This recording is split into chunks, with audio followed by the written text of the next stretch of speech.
اب سوال پیدا ہوتا ہے قیام اللیل سے مراد کیا ہے؟ یہاں پہ میں تراویح کا جو پس منظر ہے وہ بیان کر دینا چاہتا ہوں۔ دیکھیے جیسا کہ ہم نے خطبے میں بھی دیکھ لیا، اللہ نے قیام اللیل جو ہے اسے فرض نہیں ٹھہرایا تطوعا، قرآن مجید میں بھی اس کا کوئی ذکر نہیں، احادیث میں اس کی تشویق و ترغیب پوری موجود ہے، ایک اور حدیث بھی ہم بعد میں پڑھیں گے اس پر۔ اس کا پس منظر کیا تھا کہ اس کو چھوڑ دیا گیا۔ اب ظاہر بات ہے مسلمانوں میں کمزور بھی ہیں، مسلمانوں میں وہ مزدوری کرنے والے بھی ہیں، روزہ تو فرض ہے ان پر، چاہے مئی کا مہینہ ہے اور گندم کاٹنی ہے، روزہ تو پھر بھی رکھنا ہوگا، یہ سب کچھ، لیکن یہ کہ رات کو پھر کھڑے رہنا ان کے لیے، جاگنا ممکن نہیں ہے، لہذا ان کے اوپر یہ چیز فرض نہیں۔ حضور نے تراویح کی نماز یا قیام اللیل نہ اسے فرض قرار دیا، نہ اس کے بعد جماعت کوئی اہتمام کیا مستقل، صرف 3 راتیں آپ نے جماعت کروائی ہے، اس میں 8 رکعتیں آپ نے پڑھی ہیں کہ جو آپ کا معمول تھا تہجد کا وہ پڑھی، اور تہجد کے وقت ہی جماعت کرائی ہے۔ یہ ہے وہ حدیث۔ اس کے علاوہ کسی نماز تراویح جو ہے جو ہم پڑھتے ہیں 20 رکعتیں عشاء کے ساتھ متصل، اس کا کوئی ذکر نہ دور نبوی میں ہے نہ دور صدیق اکبر میں ہے۔ یہ دور حضرت عمر کی خلافت میں ہوا ہے، اور ہم نہیں کہہ سکتے کتنے سال کے بعد ہوا ہے۔ حضرت عمر رضی اللہ تعالیٰ عنہ کی خلافت کا دور جو ہے وہ تو 10 برس ہے، ہو سکتا ہے 5 برس کے بعد ہوا ہو، 6 برس کے بعد ہوا ہو، 12 ہوا ہے ان کے عہد میں۔ حضرت عمر ایک مرتبہ مسجد میں داخل ہوئے، مسجد نبوی میں، تو دیکھا کہ کچھ لوگ 8 10 12 جو ہے وہ ایک جو ہے حافظ کے پیچھے کھڑے ہوئے اور قرآن سن رہے ہیں، کچھ دوسرے کونے میں کھڑے ہیں، کچھ کہیں اور کھڑے ہیں، مختلف جماعتیں ہو رہی ہیں۔ تو انہوں نے سوچا کہ کیوں نہ ان سب کو ایک امام کے پیچھے جمع کر دیا جائے، اور اس کے لیے لوگوں کی سہولت کے لیے عشاء کے ساتھ متصل رکھ دیا جائے، اس لیے کہ تہجد کے وقت اٹھنا جو ہے وہ تو ہر کس و ناقص کا کام نہیں ہے، کہ عشاء کے بعد اگر تھوڑا سا اضافی وقت ہو صرف، تو یہ ہر شخص کر لے گا، مزدور بھی کر لے گا۔ لہذا آپ نے یہ نظام تجویز فرمایا کہ عشاء کے متصلاً بعد 20 رکعت نماز پڑھی جائے اور ایک امام کے پیچھے پڑھی جائے۔ یہ گویا کہ اجتہاد ہے حضرت عمر رضی اللہ تعالی عنہ،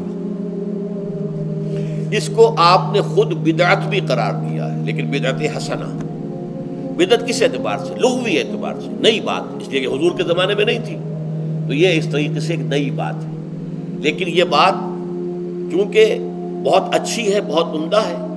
آپ جب یہ نظام چل پڑا تو ایک دن مسجد میں آئے، دیکھا کہ بڑی بھری مسجد ہے، صحابہ کھڑے ہیں اور ایک امام کے پیچھے قرآن سن رہے ہیں۔ آپ نے فرمایا نعم البدعۃ ھذہ، یہ جو ہم نے نئی بات شروع کی ہے یہ بہت اچھی ہے، بہت عمدہ ہے۔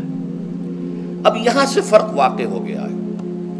ایک تو اہل تشیع جو ہے وہ تو ویسے ہی حضرت عمر سے بہت دشمنی رکھتے ہیں، عناد رکھتے ہیں، تو حضرت عمر کے اجتہادات سے انہیں نفرت ہے، انہیں دوری ہے، چاہے وہ کوئی سا بھی حضرت عمر کا اجتہاد ہو۔ ہمارے ہاں اہل حدیث حضرات بھی در حقیقت حضرت عمر یا کسی اور خلیفہ راشد کے فعل کو وہ سمجھتے ہیں کہ یہ ایگزیکٹو آرڈرز ہیں، یہ ہمیشہ کے لیے نہیں ہے۔ حضرت عمر نے اپنے دور میں ایک نظام قائم کیا، ان کے دور کے لیے ٹھیک تھا، یہ ہمیشہ کے لیے نہیں ہے۔ ہمیشہ کے لیے وہ 8 ہی رکعتوں کے قائل ہیں، وہ تہجد والے، لیکن اس میں بہرحال انہوں نے بھی خود یہ اضافہ کیا ہے کہ وہ 8 رکعتیں وہ عشاء کے ساتھ متصل پڑھتے ہیں، تہجد کے وقت تو نہیں پڑھتے۔ اور حضور نے تو صرف 3 روز جو ہے وہ کرائی تھی جماعت، وہ لوگ 30 دن یا 29 دن پڑھ رہے ہیں، تو اضافہ تو انہوں نے بھی کر دیا، تو نظام میں تبدیلی تو ہو گئی۔ لیکن اہل سنت جو کہلاتے ہیں، ہمارے جو 4 جو ہیں، جو ہمارے مسلک ہیں، حنفی، مالکی، شافعی، حنبلی، ان کا اتفاق ہے اس پر حضرت عمر کا، کیونکہ ان کے سامنے اصول یہ ہے کہ حضور نے فرمایا علیکم بسنتی وسنت الخلفاء الراشدین المہدیین، تم پر لازم ہے کہ میری سنت کو پکڑو مضبوطی کے ساتھ، اور میرے خلفاء راشدین مہدیین جو ہیں ان کی سنت کو پکڑو۔ اس اصول سے یہ 4 فقہیں جو ہیں حضرت عمر کے اجتہادات جو ہیں ان کو بھی پابندی سمجھتے ہیں کہ تمام عمر کے لیے، قیامت تک کے لیے امت مسلمہ پر ان کی پیروی لازم ہے، لہذا اس میں اجماع ہے۔ اور یہاں تک کہ یہ سب سے آخری جو اس میں مسلک پیدا ہوا ہے زمانی اعتبار سے، سب سے پہلے مسلک جو ہے حنفی پیدا ہوا ہے، پھر مالکی پیدا ہوا ہے، پھر شافعی پیدا ہوا ہے، اور پھر حنبلی آخری ہے۔ اور امام احمد ابن حنبل بہت بڑے محدث بھی ہیں. مسند احمد ابن حنبل جو ہے وہ بہت بڑی کتاب ہے، بہت اہم کتاب ہے، جامع کتاب ہے. تو ان کے ہاں بھی 20 رکعتیں ہیں. چنانچہ حرمین شریفین میں، سعودی عرب میں، مکے اور مدینہ منورہ میں جو نماز تراویح ہوتی ہے اس کی 20 رکعتیں ہیں. لیکن اہل حدیث حضرات جو ہے وہ اس 8 کے اوپر اکتفا کرتے ہیں. بہرحال یہ ایک اختلاف ہے جو میں نے اس کا پس منظر بیان کر دیا. لیکن اس 20 رکعت نماز سے ادا کرنے سے، جو کہ زیادہ سے زیادہ 50 منٹ یا 1 گھنٹہ لگتا ہے، اس سے وہ قیام اللیل کا حق ادا نہیں ہوتا. قیام اللیل کا تو کچھ اور ہی تقاضا ہے. قیام کسے کہتے ہیں؟ یہ سورہ مزمل سے واضح ہوتا ہے. یا ایھا المزمل قم اللیل الا قلیلا نصفہ او انقص منہ قلیلا او زد علیہ ورتل القرآن ترتیلا. آدھی رات یا آدھی رات سے کچھ کم، یعنی تہائی رات، یا آدھی رات سے کچھ زائد، 2/3 رات، یہ ہے قیام اللیل. چنانچہ سورہ مزمل ہی کی آخری آیت جو دوسرا رکوع مشتمل ہے جس پر، اس میں صاف کہہ دیا گیا ان ربک یعلم انک تقوم ادنی من ثلثی اللیل ونصفہ وثلثہ وطائفۃ من الذین معک.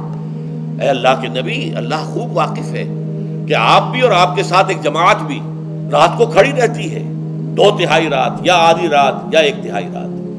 تو یہ سارا معاملہ جو ہے قیام اللیل کا، گویا کہ کم سے کم 1/3 رات پر اس کا اطلاق ہو سکے گا، یہ نہیں کہ 1 گھنٹے. اب اس کے ضمن میں دیکھیے حدیث پڑھیے. تیسری حدیث ہے ان عبداللہ ابن عمرو ابن العاص رضی اللہ تعالی عنہ. یہ وہی عبداللہ ابن عمرو ہے جن کی میں نے آپ کو حدیث پہلے سنائی ہے. یہ ساری رات کھڑے رہتے تھے، پوری رات، اور ہر روز روزہ رکھتے تھے، جس پر حضور نے منع کیا، لا تفعل، مت کرو ایسا. رضی اللہ عنہما، یہ خود بھی صحابی ہیں اور ان کے والد عمرو بن العاص بھی صحابی ہیں. ان رسول اللہ صلی اللہ علیہ وسلم قال، کہ اللہ کے رسول صلی اللہ علیہ وسلم نے فرمایا الصیام والقرآن یشفعان للعبد. روزہ اور قرآن بندے کے حق میں شفاعت کریں گے. یقول الصیام، روزہ یہ عرض کرے گا اللہ کی جناب میں، اے رب پروردگار، انی منعتہ الطعام والشہوات بالنہار، میں نے تیرے اس بندے کو دن کے دوران کھانے پینے سے اور اپنی شہوت کا تقاضا پورا کرنے سے روکے رکھا، یہ میری وجہ سے روکا رہا، تو میری شفاعت اس کے حق میں قبول فرما. فشفعنی فیہ، میری شفاعت اس کے حق میں قبول فرما. ویقول القرآن، قرآن کیا کہے گا؟ منعتہ النوم باللیل، میں نے اسے رات کے وقت سونے سے، نیند سے روکے رکھا. فشفعنی فیہ، تو اس کے حق میں میری شفاعت قبول فرما. حضور فرماتے ہیں فیشفعان، ان دونوں کی شفاعت قبول کی جائے گی. یہ ہے قیام اللیل. یہ قیام اللیل صرف تراویح کی نماز سے جو پڑھ لی جاتی ہے، اور ہمارے ہاں تو یہ ہے، وہاں کم سے کم یہ تو تھا، صحابہ کرام کھڑے ہوتے تھے تو جو قاری پڑھ رہا ہوتا تھا وہ ان کے دل میں اترتا جاتا تھا، اس کا مضمون اور مفہوم جو ہے ان کو معلوم ہے، لہذا وہ اس کی زبان سے نکلا ہوا ہر لفظ ان کے قلب کی گہرائیوں تک اتر رہا ہے. یہاں تو یہ ہے پیرٹ لائک حافظ ہے، اسے خود پتہ نہیں میں کیا پڑھ رہا ہوں. اکثر حفاظ جو ہیں وہ عالم تو نہیں ہوتے، اور جو سن رہے ہیں انہیں کچھ پتہ نہیں ہم نے کیا سنا ہے. تو ٹھیک ہے، کم سے کم ثواب تو انہیں ملے گا کہ انہوں نے وقت نکالا ہے. 1 گھنٹہ ہی اضافی صحیح، لیکن بہرحال اس کا وقت تو انہوں نے نکالا ہے، محنت کی ہے، کھڑے رہے ہیں، ثواب ملے گا. لیکن جو مقصد ہے وہ حاصل نہیں ہوتا. اس مقصد کے حصول کے لیے اول تو قیام اللیل کی کم سے کم مدت 1/3. اگر کوئی شخص فرض کیجئے کہ اس کے ہاں کوئی اور انتظام نہیں ہے، جیسا کہ ہمارے ہاں ہم نے انتظام کیا ہے بڑے بڑے شہروں میں دورہ ترجمہ قرآن، اس میں ہمیں 5 گھنٹے لگ جاتے، نصف شب کے قریب تری جو ہے معاملہ ہو جاتا. اس میں کیا ہوتا ہے کہ ہر 4 رکعت سے پہلے جو اس کے اندر پڑھا جانا ہے حصہ قرآن کا، اس کا پہلے ہم مطالعہ کرتے ہیں بیٹھ کر، ترجمہ اور کچھ موٹے موٹے نکات کی جو ہے وضاحت. پھر کھڑے ہو گئے اور قاری صاحب کے پیچھے 4 رکعتوں کے اندر وہ 4 رکوع یا جتنے بھی ہیں پڑھ لی، سن لی، پھر بیٹھ گئے 4 کے بعد، پھر اگلی 4 رکعتوں کے اندر جو کچھ پڑھا جانے والا ہے اس کا ترجمہ، اس کی تفہیم ہو گئی، پھر کھڑے ہو گئے، پھر سن لیا. اس طریقے سے 5-6 گھنٹے میں تراویح ختم ہوئی. تو تراویح بھی ہو گئی، حضرت عمر کے اجتہاد پر عمل بھی ہو گیا، 20 تراویح ہو گئی. لیکن یہ ہے کہ اس کے ساتھ جو اصل غرض و غایت ہے قیام اللیل کی، وہ بھی حاصل ہو گئی. یہ ہم نے 17 سال پہلے شروع کیا تھا یا 18 سال پہلے، اور وہ انشاءاللہ اللہ کے فضل و کرم سے اب چل رہا ہے. بڑے بڑے شہروں میں ہو رہا ہے، لاہور میں جن مقامات پر ہو رہا ہے وہ تازہ جو ندائے خلافت ہے اس کے اندر آپ اس کی فہرست دیکھ لیں. کراچی میں تو اس سے غالباً 3 گنا مقامات کے اوپر وہ کام ہو رہا ہے اور دوسرے شہروں میں بھی ہو رہا ہے. تو اس سے در حقیقت وہ غرض و غایت، وہ حکمت جو ہے پوری ہوتی ہے کہ یہ دونوں چیزیں پیرلل ہیں. من صام رمضان ایمانا واحتسابا غفر له ما تقدم من ذنبه ومن قام رمضان ایمانا واحتسابا غفر له ما تقدم من ذنبه. تو صیام اور قیام جو ہے ان دونوں کا حق ادا ہو جاتا ہے.